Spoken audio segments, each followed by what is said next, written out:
Today's iconic Eateries of South Florida edition of Mike Mayo's Lunchbox is brought to you by TransWorld Business Advisors. Hold the mayo. It's time for Mike Mayo's Lunchbox. Find out what's being served with Mike, Bifo, and Lubie, the only show that covers food, sports, and the proper maintenance of your car.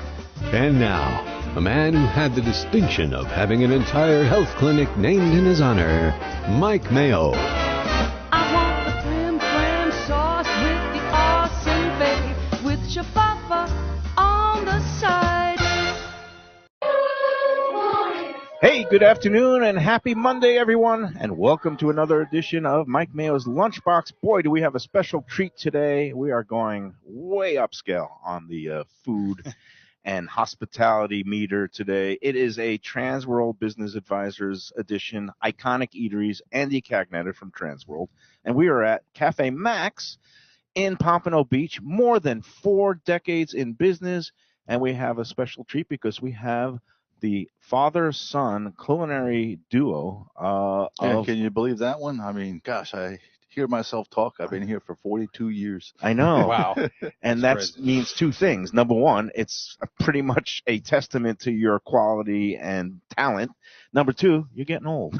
Yeah, well, that too. My he son started Eric young. here, and honestly, it's an honest effort around here. People that work in our kitchen, they strive to make nice food. It really makes it a lot easier for us to kind of run the place and keep things fresh. Well, I recently came in last week with our friend Kip Hunter, and I hadn't been in here in a while, and my apologies. And it's like one of those things that, you know how places are around so long that sometimes you take them for granted, and people go around and they kind of chase the new and shiny toys. And then the moment I stepped in here, I was like, oh, what took me so long getting back here? Because you step in and it feels like stepping into a comfortable pair of shoes. It's just got the beautiful, dark, the atmosphere, the decor. It's kind of dark woods. It's quiet. There was recently a story in the Sun Sentinel about how places are getting so noisy and you need, basically to earplugs to. Yeah, I think some of that's by design, Mike. That's what they want. It is. They want lively, energetic atmospheres. They also, I know that some restaurateurs say that it turns the tables quicker, but here, this is a place for a civilized meal. And Andy, have you had much experience here? Yeah. Oh yeah. Love coming here for special occasions. The food's always spectacular. It's top notch, and you can see some of the great dishes in front of us, Yeah. and we'll get to that in a second. But first of all, Eric, how did you end up in the family business? Well, I mean, there's a lot of ways around it. I mean, I was started here as prep. That's really how it started. Right. But otherwise, I kind of fell in love with weird people and weird experiences, I guess, in a way. And that's the one thing that the restaurant industry can bring you. Yep. Is relationships you didn't see coming. And I guess, Oliver, why don't you just take us back to the very beginning? And it's with regrets that Daryl, you're a partner for a long time, and you guys started off with a different owner, and the Dennis Maxx, 100 years ago. I think I walked in the door on February 6th, 1986. Wow. Holy moly. And, been keeping it fresh ever since. You know that we print our menu daily. We used to just have a whole ton of specials, but now we print it daily. It evolved over the years. And I've always been kind of away from the trends. What's new again or what's old is new again. It's anything really goes here. If it's fresh, it looks good on the plate, we like to do it. Nice. And you keep it moving. You have a loyal customer base here. No right? doubt. Fierce loyalty. Just customers. Now their children are starting to eat here. Yeah. And the children are starting to work here too. So that's it. Well, he's named after my father, who was a chef at the culinary for 28 years, and the lead instructor there kind of set up the whole curriculum. Right. He's got a bachelor's degree now. When I was back there in the early 80s, they didn't have that. Yeah. And then I guess, we'll get into that part of it in a minute. But the restaurant originally started by Dennis Maxx, a noted legendary restaurateur, now retired. But basically he started it. Daryl Brock, who is your partner, was kind of general manager, and then the two of you, I guess, had the opportunity to take over. Late '88, we bought it from Dennis, And then I think 4 years later, we added the extra X and the Darryl and Oliver's in front of it just to kind of Mm-hmm. make our own kind of stamp on things around here.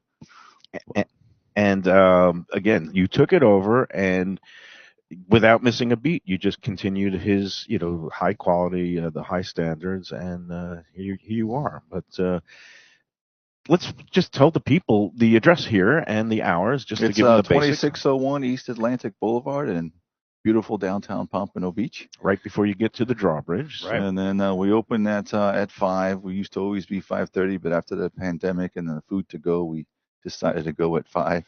And then usually by 9:30, 10, we're kind of locking things up around here. We're still in Pompano, but the whole goal is to keep things fresh, and is really kind of what I'm after. You saw me cutting all that fish back there. Right. Yeah. Who was the Anthony Bourdon guy that said, don't ever eat fish on a Monday in a restaurant? They haven't been to Café Maxx. Right. And that's, and he also is a CIA graduate. CIA doesn't stand for Langley, Virginia Intelligence Agency. It stands for Culinary Institute of America in Hyde Park, New York, is it? Beautiful Hyde Park. And like you said, it's 3 generations of Saucys, and I can't think of a better name for a chef than Saucy. Yeah, right? People didn't believe me. They thought I made up or changed my name or something.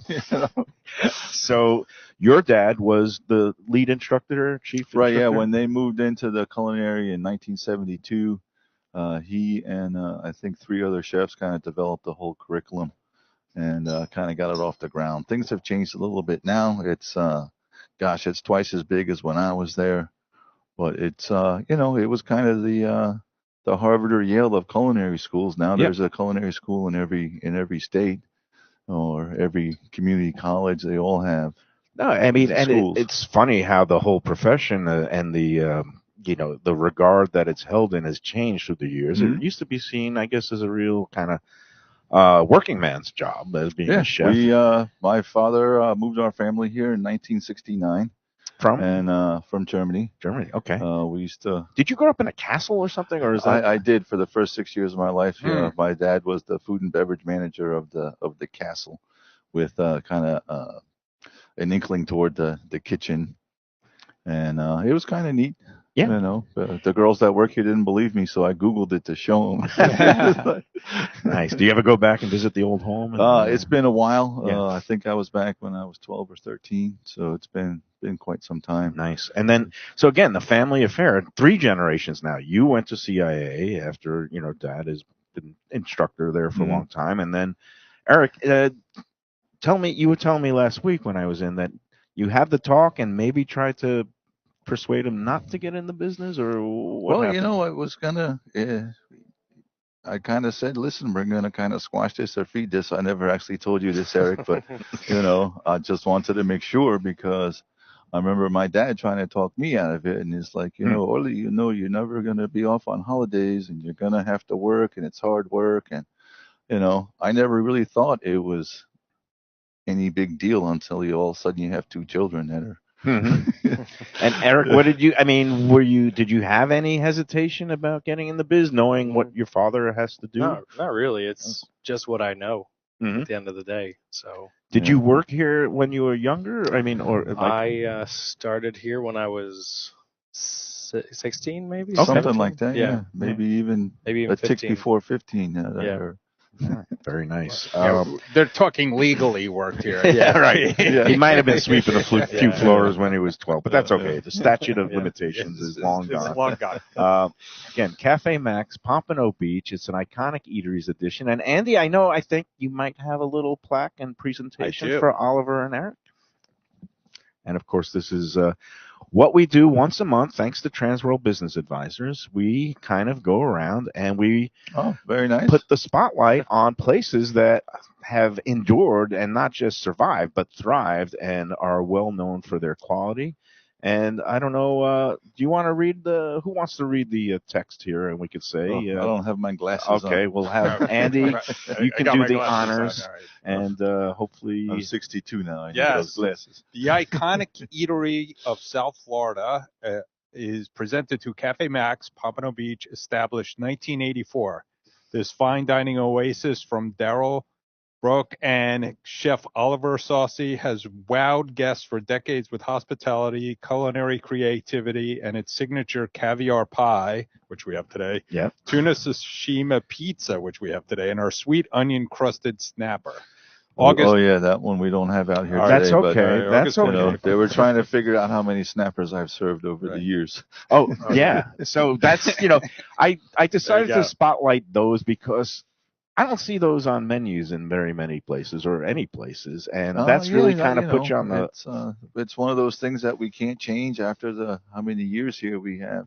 So many dishes that if I don't bring them back every season, I forgot how to cook. And, you know, at the end of the day, it's, you know, we're in South Florida. We got to take care or, you know, you got to really make the customers happy, right? highlight our seafood and kind of like tropical stuff. And I remember in the early 80s when they had the mango gang, I was kind of like the stepchild of the mango gang. And we all try to out chili each other and out fruit each other, out mango each other, you know. And all of a sudden I'm looking around going like, this is nuts. Our best customers drink red wine and they like expensive red wine. You know, you put a bunch of habanero on it, it's like you might as well throw your money in the flipping ocean. Right. So that's kind of where the onion crusted snapper came from. It came from a dish that we could pair very well with red wine. Nice. Okay. Yeah. And whoever said fish doesn't go with red wine doesn't know what they're talking about because fish can go with anything. It can, just depends but on some of it does get a little bit light. And, you know, in my opinion, that onion crusted snapper, that's what it was developed for, for the red wine drinker. And it's classic. And so you can't even venture a guess of how many plates of that you serve? One of our longtime servers, Ricardo, came up with like 800 and something thousand. Wow. There you go. That's almost as many Big Macs as McDonald's served. And this was a few years back now. Wow. That is, so you're coming in close to like a million onion crusted snappers. Yeah, good thing it's a sustainable fish. Yes. Yeah. And again, that's one of the things that I love about the menu. I mean, you see some of these, you know, high-end chains opening, and they build themselves as premier seafood spots, and then you look at the menu, and everything is sourced from 1,000 or 2,000 miles away. Oh, yeah. And it's like, how about some, you know, local water fish? And you got the snapper here. It's so funny you mention that because back in the 80s and 90s, the farther you flew something away from, the cooler you were. And all of a sudden, the early 2000s came, and all of a sudden, the local movement, the farther you flew it away from, the more ogre that you were. And, you know, I'm not holier than thou. We bring things in from around. You know. I had a very nice piece of, what was it, the halibut last week? From halibut, right. So there's always a couple, three things that, you know, I kind of source outside of our thing. But usually now it's the triple tail, the snapper, the tuna, the swordfish. What else do we get, Eric? I love that triple tail. It was fish-wise or? Yeah. Oh, boy. Well, you get grouper occasionally. Yeah, grouper a lot. Yeah, they put some moratoriums on that, but we still love the grouper. Yeah. So, before we take our first break, just tell me about the origins of the caviar pie. Where did that all develop? The traditional accompaniments of caviar, just in a different way. Mm-hmm. You know, classic caviar gets served with sour cream and hard-cooked egg and some chopped onion and whole wheat toast. And sometimes there's some variances on that with the blinis are whole wheat. Mm-hmm. So, you know, we get an extra thick sour cream and we layer it up with hard-cooked onions and hard cooked. And there's three types of roe on there, right? It's three. Yeah, we use fish, flying fish roe on there, and they're different colors. All right. If you made this with expensive caviar, we'd be paying $100 a slice, right? But it tastes like a rich, you know, like a very indulgent dish, and it's because you got the creme fraiche and. But all the different components that, like you said, you usually find on a classic caviar platter. Lubie, you want some? We're going to have Lubie take his first bite. We'll put a headset on him later after we'll dismiss the chefs. But no, we're not dismissing anybody here. We're going to just enjoy all this stuff. While I take a bite of the caviar pie and grown in culinary ecstasy, can you just describe, either one of you, what the rest of the lineup that we have? Eric, you want to talk about the tartare? Sure. So we have our beef tartare with filet mignon. It's got some shiitake mushroom, capers, red onions, basil, and chive. And we toss that up with a little bit of olive oil. We have some truffle aioli on the plate, some crostinis from ciabatta, Mm-hmm. a little bit of arugula, and then going on to the next plate there, we have Faroe Island salmon carpaccio. My favorite by far with salmon is the Faroe Islands. It's the cleanest of the fish. And for those who don't Yeah. know, that's right off the coast of like Norway or Yeah, Scandinavia. pretty much. Yeah. Iceland. Right. Iceland. Yeah. Okay. And it's a super cold water. It's kind of like a big fjord, so it gets the natural tides that come in there, and they feed it organic fish meal and fish, and that's why it's so good. It's definitely a cut above the rest. Is it as good as wild salmon? I'm gonna say no. But is it Oh, it's from the ocean. 40% less the price better? Yes. And Well, it's not cheap. So it's aqua farming, but it's in the middle of the of the yes. ocean. It's the just right way to do it. It's not like they used to do when they first invented them. That you'd get them in and you'd get those ones from Chile and their backs would be all deformed. And, then the ones at the Atlantic and the Pacific where they floated them in the nets and it would pollute the waters. And I see that you serve it with a lemon wedge. Same thing with the caviar pie. Do you recommend squeezing a little bit of the acidity on I it? like a little sugar. Andy, would you like to try some of the? That's again the salmon carpaccio, and then we'll go into the tuna. You want to talk about the tuna pizza? Let's talk about the Sure. tuna pizza. I've only made probably close to 5,000 of them, probably. So we have a crispy wonton at the bottom, and then we do a wasabi cream cheese in between the tuna and the wonton. We finish that off with a spicy mayo, some sweet soy sauce. We also have Tobiko caviar, pickled ginger, and scallions on there. Very nice dish. And Lubie, you can get recite. And we also have an international guest in now, right? Andy Cece is in. CC is here from We're gonna Ghana, have from him. TransWorld Ghana, so we have to have him. Ask him what the fish is in Ghana. We'll get to that. But so we're gonna. I guess everybody will enjoy this. I guess when I see things like a salmon pizza or tuna pizza, I think of Wolfgang Puck and Spago, and kind of he kind of brought that to the fore. What was your inspiration for it? We just tried to come up with something new. We worked on it for 3 days. Me and a couple of the guys, my neighbor, who worked here for years, and after mission and mashing, we kind of came to this one, and we can't take it off the menu now. I think the record is we sold 79 of those one night. Oh, That's I'm coming crazy. back On a typical soon. I assume Friday or Saturday is your busiest night. What's your record for covers here?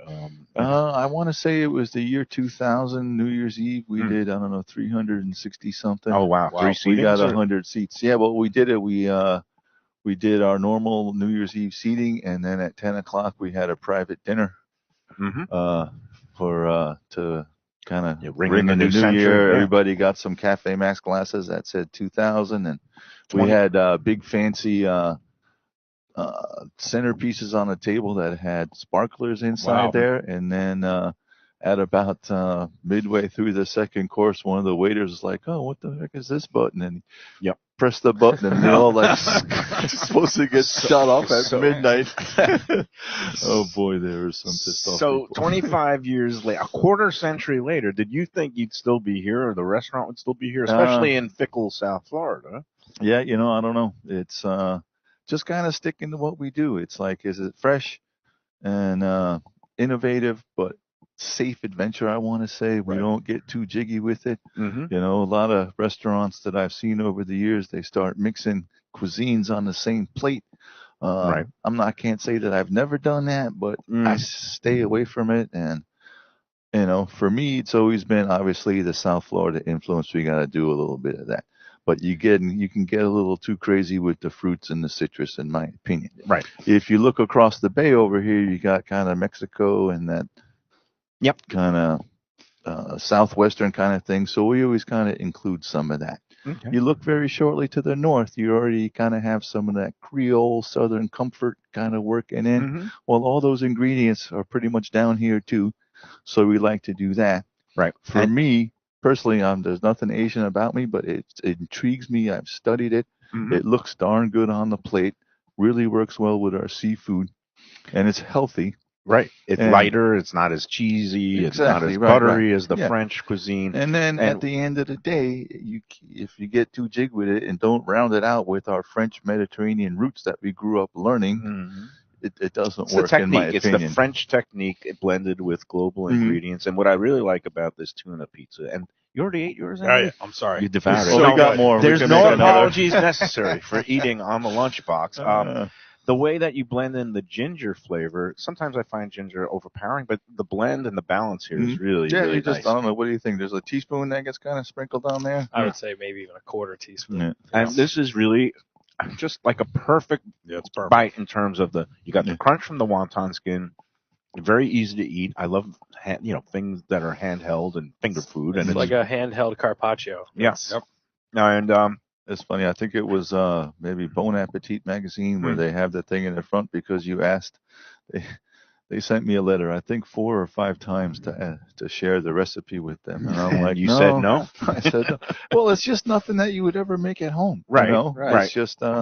It's just too labor intensive. Certain things should be reserved for a special night out on the There you town go. at a nice restaurant, and that's what I appreciate. Is I hate going to a place where I'm paying a markup on something that I could easily make myself at home. Mhm. And I want to go out and do, be able to eat things that not only I can't prepare, but a lot of things that I've never seen anywhere else before. And that to me is the mark of a great restaurant. So Awesome. Thank job well done. And I don't want to say imitation is the sincerest form of flattery, but there is like a new high-end sushi place up in Delray Beach that the chef got a Michelin star for a restaurant that he opened in South Korea, even though I guess he was raised in Colorado. Akira Beck, I don't know if you're familiar, but he does kind of a very similar thing. It's like a tuna sashimi pizza, but I'm going to say it right now, Ollie. Yours is much better. Ooh, there you go. So I don't know. Critics' words. Sometimes I can't help myself from There you having a strong opinion, but job well done here. Let's take the first of 3 breaks. Lubie is giving the eye like, we got to take the breaks. So before we do, though, I have to remind everybody, and again, they are officially aboard as a Lunchbox sponsor for the promotion. Dine Out Lauderdale is ongoing now through September 30th. It's basically scores of great restaurants around the greater Fort Lauderdale area bringing you limited time, price-fixed menus.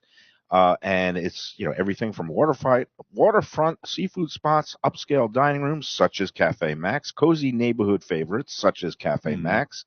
It's your chance to experience bold, unique flavors, and at a nice little, we're going to say a lower rate. It's basically a way to get We've people been in. doing this for years, I think since the first year they've had it, and I want to say they barely had 35 restaurants at the beginning. Right, now they're up to over 140. Yeah, right, yeah. Yeah. My chef friends would be like, man, are you doing any of those dinners or whatever, those dine-outs? I was, are you kidding me? I'm doing like 100 of them just every Friday, if you not are? more. Oh, great. And you run it on Friday nights as well? Yeah, we don't do Saturday. But Right. And we also... And you're open for dinner 7 days, correct? Correct. Yeah, so every night for dinner, and the Dine Out deal, it's $60?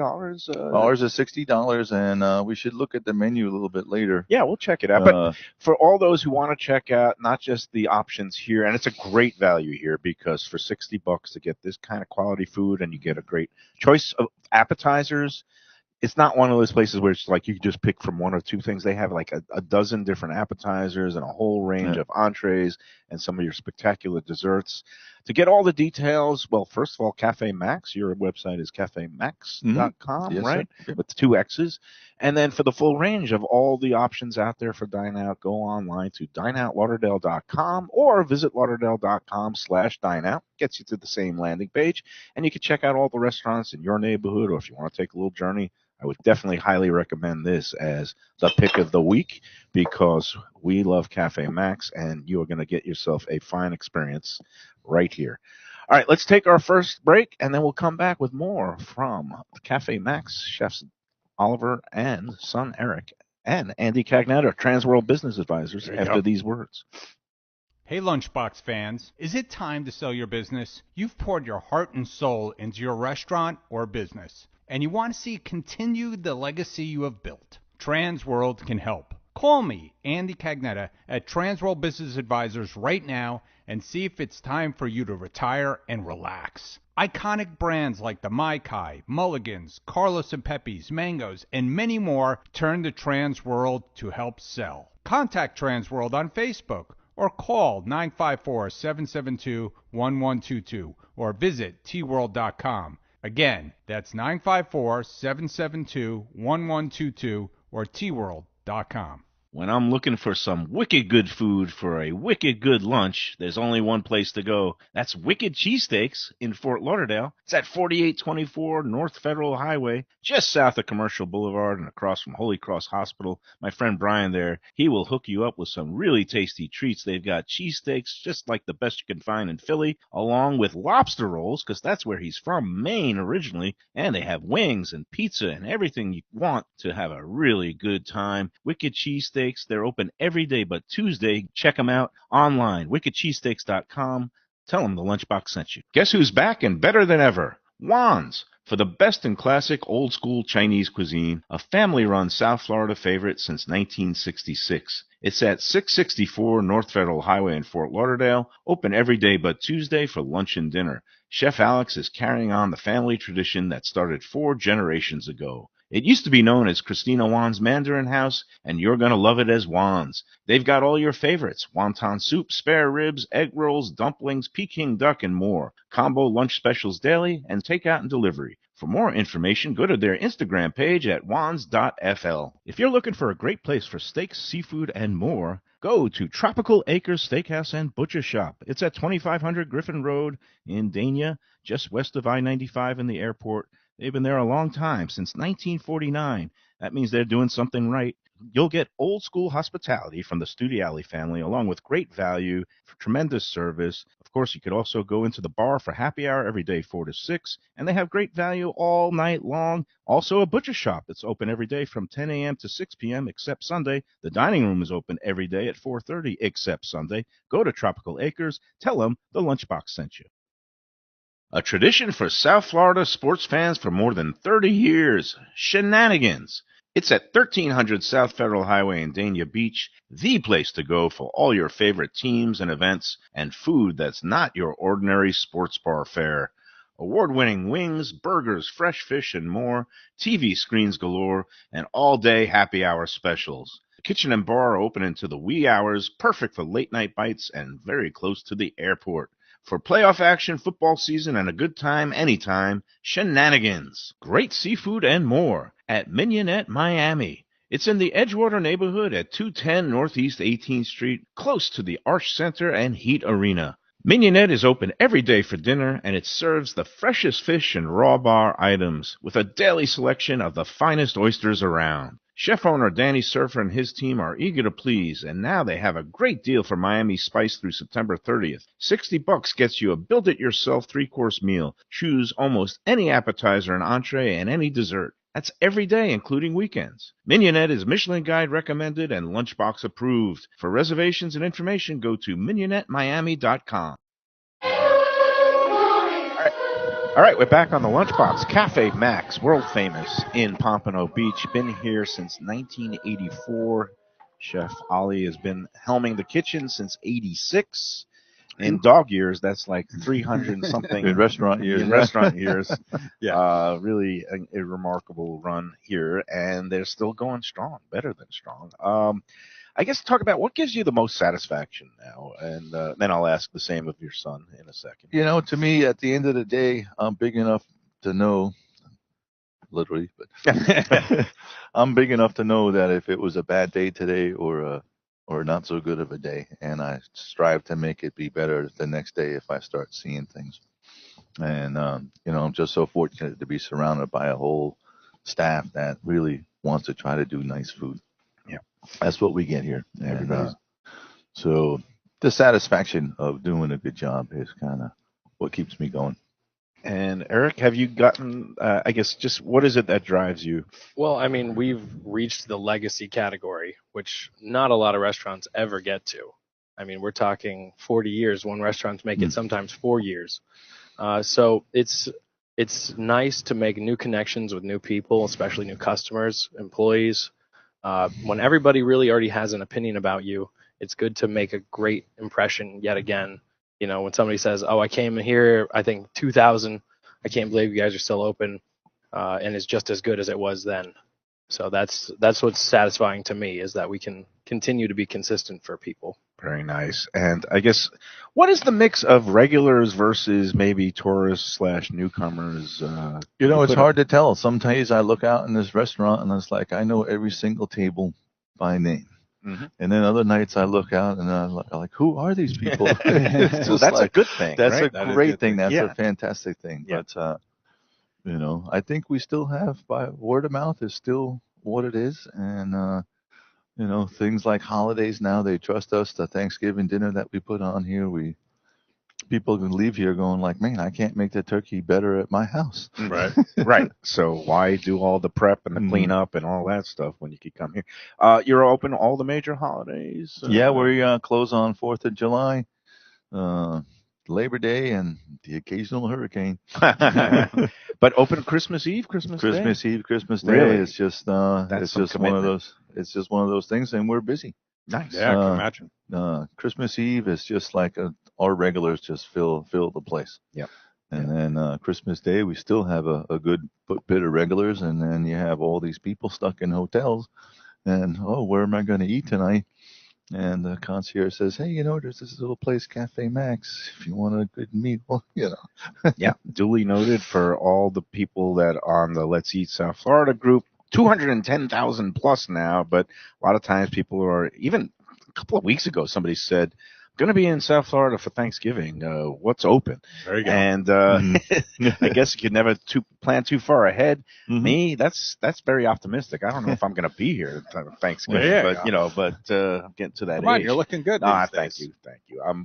But again, places like Café Maxx ready to serve when, again, on the holidays, and it's part of the sacrifice of One of the Thanksgiving. This is a funny story. The gal that kind of ran the food section when they kind of Debbie Hart's. Yeah. Deborah Hart's, old friend of mine. She calls me up and said, you know, whatever, tell your person to stop sending me. I can't put you on anymore. Lists or I can't put you in the paper anymore. Our advertisers are complaining. I'm like, oh, okay. And the very next day, my picture is on the cover of the paper, and the whole food section was dedicated to the menu I did for Thanksgiving with the recipes and everything. I was like, okay, what? she did a little bait and switch. Yeah, she was good for. Yeah. She was good. She says, he says, you wouldn't believe this, where the people, they ask for recipes. She says, your stack is about this high. Mhm. Everybody else doesn't add Right. up to 3 fingers. Probably starting with that onion crusted snapper, which Mhm. not even Bon Appetit could get there. Yeah, right. You know, Uh, I've done that one for cooking classes a few times now. You know. Yep. Andy, you got any other questions for the father-son duo? Yeah. So, are you going to retire ever? You know, is Eric? Well, that's going to be Eric's in next charge? week, but Yeah.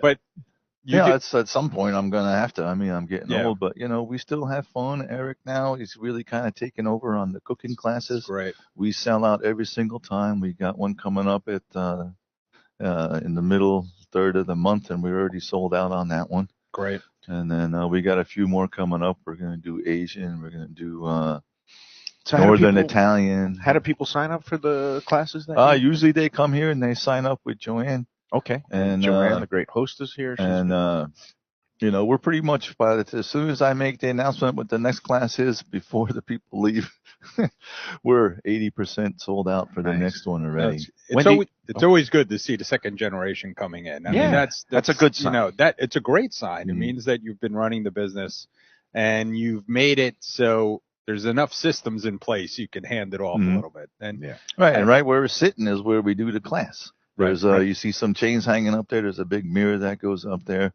For lack of a better word, we got a stage. It matches the booths, and we roll it out, and we put all our mise en place up Nice. there. Then we push all the tables to the side and set it up like a theater, and then hand out the recipes and do the class. do you do that year round? No, we only do it in the summertime. Yeah, when it's usually we try to keep it to Thursday so Right. everybody kind of gets in tune, and then we start at 5 ish. I mean, I can never get 70 people at the same place at the same time in South Florida, so we kind of squeeze it to like 5:15. But by 6:30, quarter to 7, we kind of break up. We break down the stage. Everybody takes a quick little break, and then everybody sits down and gets the meal that we just prepared. Nice, very with a very small good. wine tasting. And can they usually. sign up on the website besides coming in and seeing Joanne? I don't know if you can. All right. You got to call. All right. All right. Yeah, and Got they're it. all again because you're an old school place. I love that when you That's have to all. make a phone Mm. call to get and talk to a live human being to either make a reservation. How seasonal is it anymore? Is it as seasonal, or It's is it? it's still a little bit seasonal, I would say. It's just there's so many restaurants now. It's like, Right. oh my God, how do you keep up? I think I might have talked to you 10 years ago, and Yeah. you said that. Yeah, the competition is getting you- more intense, but a lot of them fall by the wayside if they don't offer the same quality. And And you know, for- value is a relative term. I mean, you've always kind of been on the upper end of the, in terms of the pricing, Mhm. but that's because you get what you pay for. Right. Yeah, I don't make up the prices. Oh my Mm. gosh, it's so expensive, the food. Is that Yeah. Daryl's Yeah. department? Okay. Well, it's also no, not so much. He kind of does everything in the front of the house, and I do everything in the back of the house. And Yeah. the costing of food and menu prices and managing all the freshness of that is what Eric and I do here. Yeah. Wow. Well, and again, it's one of those things now where the price of everything has gone up so much, and other restaurants. I mean, the value here. There's nothing offends me, and I've said this before on the show, is going in and getting a mediocre meal and paying a lot of money. But when I get a great meal, something that is creative and something you Mhm. can't make at home, and then you walk out floating on air and saying, "Oh wow, that was really good." So that to me is Well, that's when you know you're getting value. I've said it years that value never goes out of style. Right. That's it. I guess you have a full bar here, and I noticed that Joanne made a couple of cocktails on the side. I don't know if that we were supposed to guzzle that after the show, but you know what? Let's take our break number 2, Lubie, and then we will get on to maybe talking about full bar and maybe we'll talk a little bit about wine and cocktails and how those pair with various dishes here. Sure. After these words, break number 2 on today's Lunchbox, brought to you by TransWorld Business Advisors.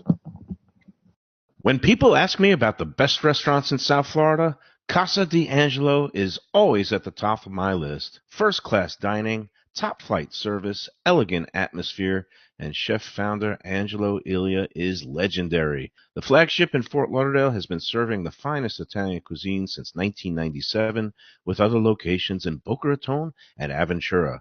As Angelo himself says, they have an unwavering commitment to unparalleled quality with meticulous attention to details. It's so good, with house-made pastas, pristine seafood, unique meats like elk chops and bison, and seasonal specialties including fragrant fresh truffles from Italy. All locations open 7 days for dinner. Reservations recommended. For a special occasion or any occasion, Casa d'Angelo. Tell them Mike Mayo sent you. Hey, it's Mayo for Gilbert's 17th Street Grill. You know me, I love family-run places with quality food at fair prices served with passion and pride. And that's why I love Gilbert's. For more than a decade, Lenore, Beth, and Richie Gilbert have been serving up the best burgers, wings, ribs, salads, and desserts. It's a fast casual spot. Everything prepared fresh to order from an immaculate open kitchen. They're at 1821 Cordova Road in Fort Lauderdale in the Cordova Shops just south of 17th Street.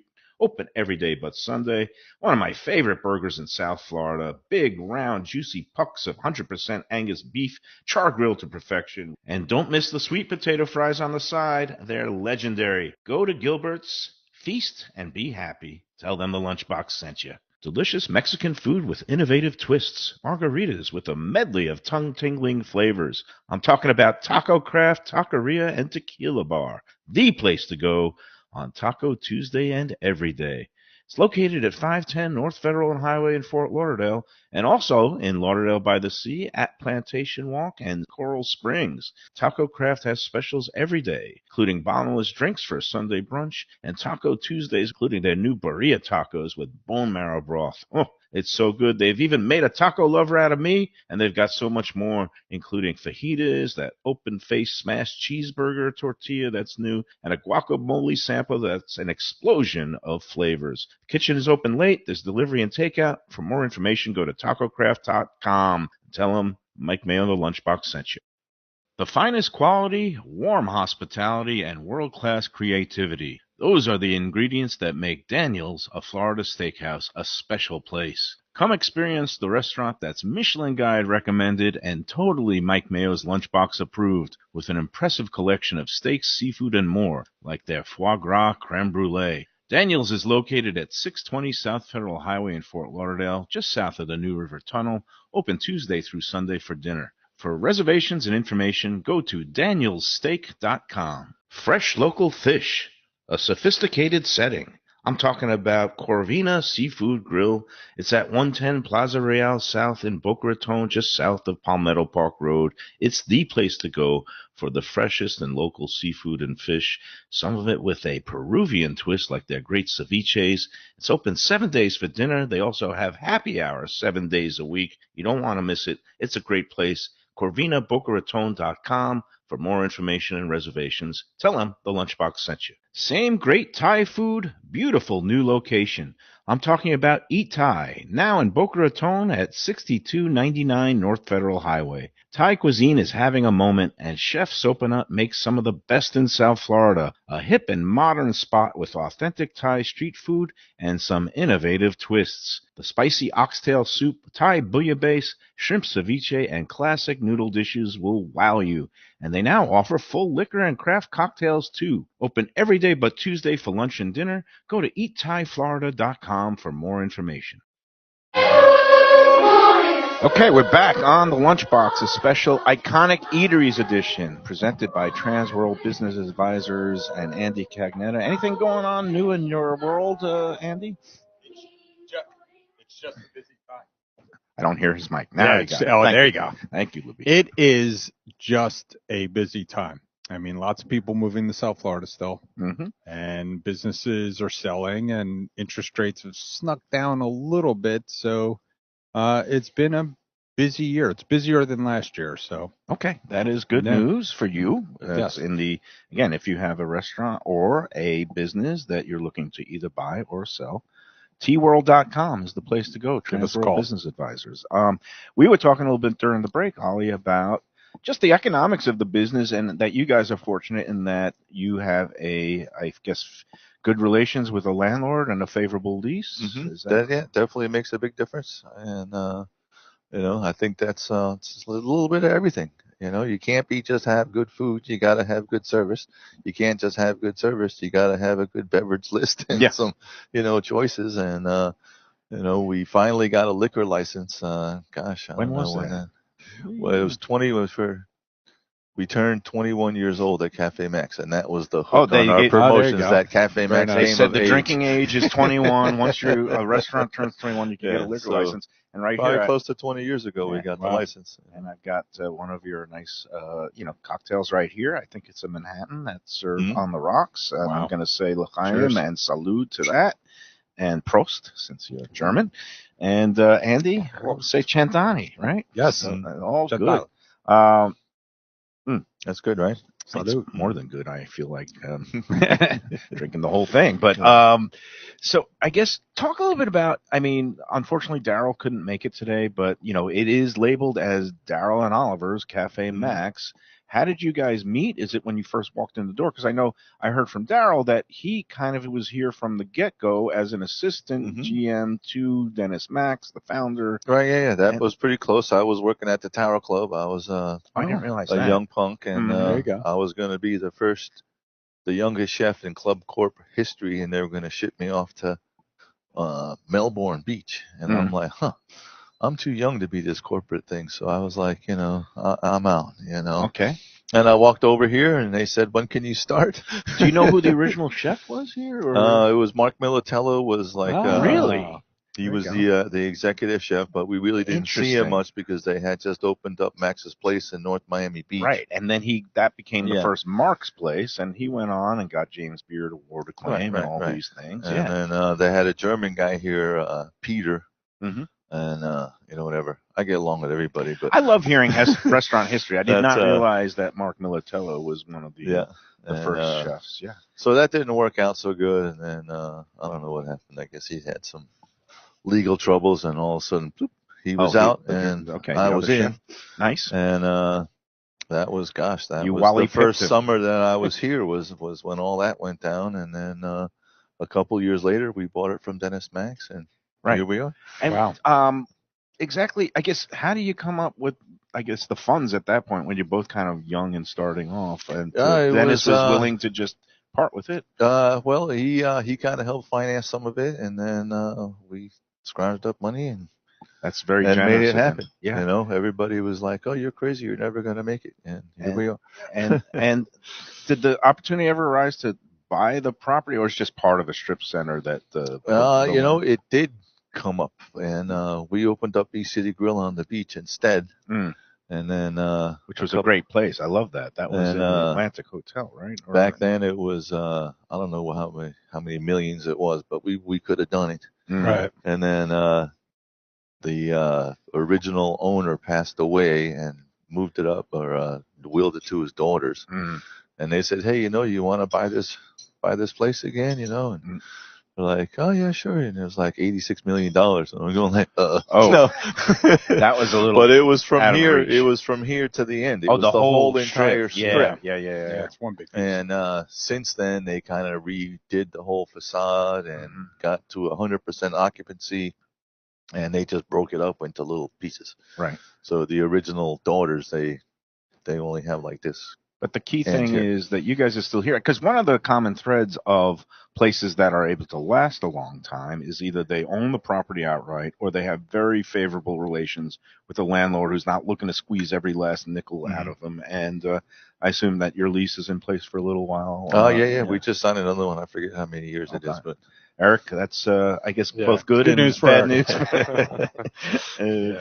So well, it is great news for good food lovers. Eric here. has a bachelor's in restaurant entrepreneurs. Very good. There you go. From and, CIA. And one more comment. One of the things that we noticed when we were here last week is that you have these beautiful, nice, fully plated entrees that include, the sides, either a potato, a vegetable component, and that's something that you don't see every day at high-end restaurants. There's a lot of them kind of a la carte. Yeah, we've always kind of done that, and compared to a steakhouse, I've done the pricing on it. By the time you go and split a baked potato and have a side of hollandaise for $8 and the massive amount of broccoli, you're paying the same amount of money as what we do a little bit more creatively. Our 3 peppercorn filet mignon. That's been a big hit forever. I can't take that one off. We make the blue cheese au gratin with a little bit of bacon and blue cheese and sauteed mushrooms and peppers and onions. Very good. People love that one. And, you go to some places, in my opinion, you get a steak au poivre and they just gram it in there with like peppercorn crust. It's so spicy you can't eat it. You can't eat it. And ours, we do a blend of pink, black, and green peppercorn, so it makes it a little bit more mild. And then we only do the barrel side, the outside round of the steak. So when it grills, you're not burning those peppercorns and getting that charred kind of taste on there. That's it. That technique is. It's the whole reason I won't order a black peppercorn steak. Oh, it's usually too overpowering. Right. You can't taste nothing else. No, right? you can't. It's just pure. These guys, and like you were saying at the beginning, you order a nice bottle of wine, you're going to ruin the bottle of wine. Yeah, right. Yeah, what's the point? Yeah, well, if a couple of chefs named Saucy can't make a sauce right, then. Speaking of sauce, trained, I mean, right? Who in town still makes veal demi-glace from scratch? Yeah, it's like a 3-day process. By the time we reduce it naturally, very labor-intensive process and very also expensive to get the proper components. So, and you use the demi-glace in what? Pretty much all our meats. Yeah. Get sauced with a little bit of demi. It's like a richened version of au jus. If you don't know, we brown the bones and make the veal stock, and then we reduce it down with red wine and vegetables and peppercorns and herbs, and it's all good. Strain it all back out, and then all good stuff. All the meats get a little bit of that on there. All right. Well, let's take the third and final break on today's show, and then I'm going to come back and we'll talk a little bit about dessert. Maybe we could get one out here because last week I had your creme brulee, and it's a little bit different than what most people think of when you hear creme brulee, but it was absolutely outstanding. And, it's one of those things that sets you guys apart is your desserts. And do you have a full-time pastry chef? Or Oh, is it- yes, we do. Yes, Yeah. we do. And then I think the guy from Swiss Chalet that sells all the baking supplies, he tells me how few of the restaurants still make their own desserts. It's a rarity to have not just making all your own desserts, but also having like a dedicated, pastry chef. It's become. Yeah, we got a little area back there. We call it the bake shop. Mm-hmm. And during the day, she's making the desserts back there. And guess what happens at night? That's where we serve them from. Yeah. What's her name? You want to give her a little Burnett. props? Burnett. Yeah. And she's been doing it a long time? Gosh, yeah, probably 10, 12, Wow. 13 years. Yeah. All right. It's all good. It's all part Got of the what- mathematician over there. Yeah, Yep, it's yes. part of what makes Café Maxx one of the longest running favorites and iconic Yeah. eateries. It is iconic. The waiters have been here for 30 years. And, Yep. Yep. Ron, our bar manager, he's on vacation right now, but he's been here. And it's very happy to run 28 into years, oh my Tom God. Tom H last week, and Yeah, he's right, been yeah. around the block at some of the best Yeah, yeah. restaurants in town. Yeah, so. he works for us at the beach too. Yeah, very nice. All right, Lubie, let's take that third and final break, and then we'll come back and wrap up this iconic Eateries edition brought to you by TransWorld Business Advisors. When people come to me and say, Mike, where should I go out to eat? I got guests coming from out of town. Where should we go? Café Seville. That's the answer.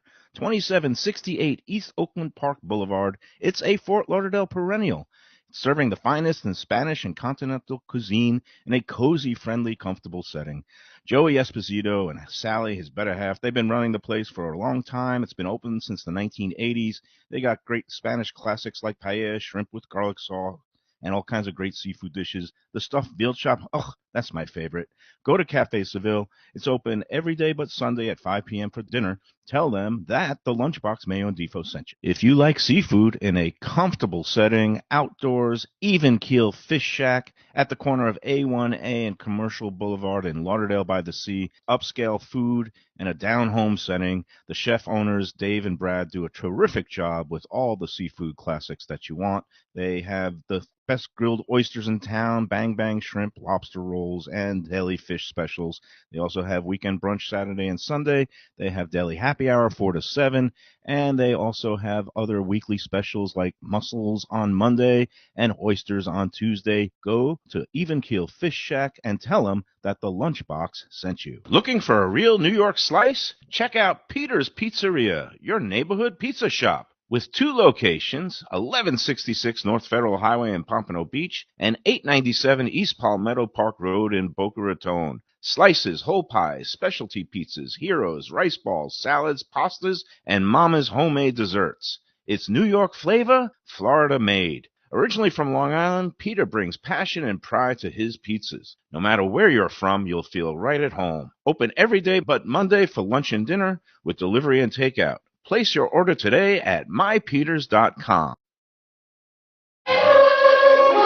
Okay, we're back and at Café Maxx, and we have dessert in front of us. What a treat that is. And as I was saying, not your typical creme brulee. It's not like served in a little ramekin with the blowtorched top. Can you describe, Eric? Do you want me to describe? Yeah, yeah, sure. sure. We have a almond lace tuile that is basically just a cookie, and then we have our custard in the center. It's basically a stirred custard that you'd find in a creme brulee. We just stir it on the stove until it's thick, chill it, and then scoop it. Wow. We use a old school brulee iron, like a gratin iron. Man. Oh, it's like We have some berries underneath. perfect. Yeah, That's yours. and that's it. We just torch the top. Yeah, it fools you because it feels a little bit lighter because it gets whisked on the stove instead of baked like a custard. And Right. then we layer it inside there with a couple heaping tablespoons of fresh berries. Yep. And then brown it off. And then the cookies on the side. I'm sorry, did I miss it? So, Yeah, we just have some chocolate chip cookies on the side. It's kind of fun to dip those in and eat it like that. Mhm. But we use the tuile as basically the vessel. So Yeah. it's pretty much an all edible meal, or excuse me, a dessert. Yeah, who needs a tortilla chip when you got cookies to dip into creme brulee? Exactly. Yeah. that's really good. I fell in love with it all over again last week. And Wow. in front of, first of all, I don't know if Defo is out there watching. He's still in Vegas. Still really haven't heard from him, but he was crushed to hear that we were coming out here today because this is Oh one yeah, I of thought I was going to see him today. Defoe is, this is one of his favorite spots. He lives nearby. And also, such luminaries and food lover Paul Castanovo used to live nearby. And Yeah, I know right, he moved up to Boca. Do you still see Paulie around? All the time. Yep. Yeah, he sings the praises of Cafe Maxx. And Defoe, sorry, next time. I took Defoe's seat, I think. Nah, it's all good. But and we want to talk about, look at this dine out menu. Some places, like you were saying, they just put a salmon piece or a half, like a little piece of chicken or a pasta. Look at this lineup here. I count 10 different entrees, like 9 different appetizers, 7 different desserts. Yeah, and we usually throw a special on there, especially as we get into the Thursday, Friday busier days. I mean, last Thursday, gosh, we were busy, right? We did like 70% dine-outs. Holy moly. And this is a great deal. I mean, this is the spotlight amazing deal of the week for Dine Out Lauderdale. $60, and it's even available on a Friday night. And it's going on all through the rest of August, all through September 30th. And again, look at this. You can get a choice of beef carpaccio, lamb meatballs, a chicken pasta. That's just the starter. Then you get into the main courses. And again, their greatest hits are on here. The onion-crusted fish of the day. They've got some great a butter panade crusted fish du jour. Mushroom risotto. They got the peppercorn grilled Duroc pork. Tenderloin. I mean, this is great. We don't print this menu every day like we do our regular menu, so that's why I write fish of the day. It's kind of like when you go to the fish store. You don't go to the fish store and say, I'm going to get some snapper today. You go to the fish store and you see what looks good. What looks good in that showcase. Nice. Yeah, that is a mark of a great chef. Is you're going to go with what's the freshest and what's going to present my guys, my seafood guys, they know me. They know that we print the menu daily. So they're not afraid to do an audible when something is not what we want it to be. They'll say, hey, listen, the triple tail wasn't you. I sent you some golden tilefish, or that's it. Snapper wasn't good, so I'm sending you some grouper, or, and then we just change the menu to make it be right. Fantastic. They know your standards, and that's again, it's just part of what makes a trip to Cafe Maxx so special. I mean, I will have to come back here with my girlfriend and indulge on a dine-out menu very shortly because that looks all really good. And you got a lot of pastas on the menu. I was asking, do you sell a lot of pastas? Right. We call it Olive Garden night when we sell a lot. A little bit higher quality than the Olive Garden. Yeah, we make some fresh pasta. We have the duck ravioli that's been on there forever with the brown butter and sun-dried tomatoes, and Andy's a pasta. Yeah, the shrimp scampi with the fennel. Now I can't. As soon as I don't have it, that's what they want. All good. Hey, we got to take care of a little bit of business in terms of the weekly contest, our 10 Palms Gulfstream Sunday Brunch contest. It was a little bit of a hairy one this week because, first of all, it was 2 restaurants that had a similar name. It was in honor of International Cat Day that was on past Friday. I don't know, you a cat or dog person there? We have a cat at my house. There you go. There's a cat person. So we did, the 2 restaurants were Lucky Cat. One of them is Lucky Cat Cafe up in Fort Lauderdale. I've never been there. I guess it's kind of a Asian influenced place. And then there's Gordon Ramsay, a chef you might have heard of, had a place in South Beach called Lucky Cat by Gordon Ramsay. Fortunately, that one is now in the dormant. They say it's temporarily closed and they're taking a little breather and pause during the season. But I'm wondering if that cat is going to have 9 lives or not. But anyway, we had multiple people obviously got the restaurant, and then we got down to our 2 Gulfstream contest races. The first one, this was impressive. It was a 26-1 shot by the name of Willow Case, and I thought nobody was going to have it, and it was going to go to the second place horse that was the favorite, and there were 2 scratches, and there was going to be 28 people alive going to the second race, which is also won by the favorite. But no, congratulations to Jody Scheib. You actually picked the $56 horse, Willow Case. You were the only one that had it, and you also, for good measure, picked the second winning horse, Dichi Asset, which is the one that our friend Arlene Borenstein picked. That one. A bunch of people had that. But to have both of those, including a $56 horse to start, very impressive. You are the winner of this week's Lunchbox 10 Palms brunch package. Again, you and a guest will get a fabulous buffet brunch at 10 toms on a Sunday of your choice in the next 90 days. Just let me know which Sunday you want to go. And speaking of Sunday brunch, besides dinner every night, you guys have brunch service, right? No, we kind of we took off the season for brunch this summer. It's just it was a little too much to kind of get all that stuff done. And what about during season? Are you going to bring it back? Well, That's popular demand. We'll see how it goes. Okay. Well, All right. I did not realize that, so that's a good note. So dinner only 7 nights a week, and that is plenty. All right, guys. Well, thank you so much. I appreciate it. Thank you.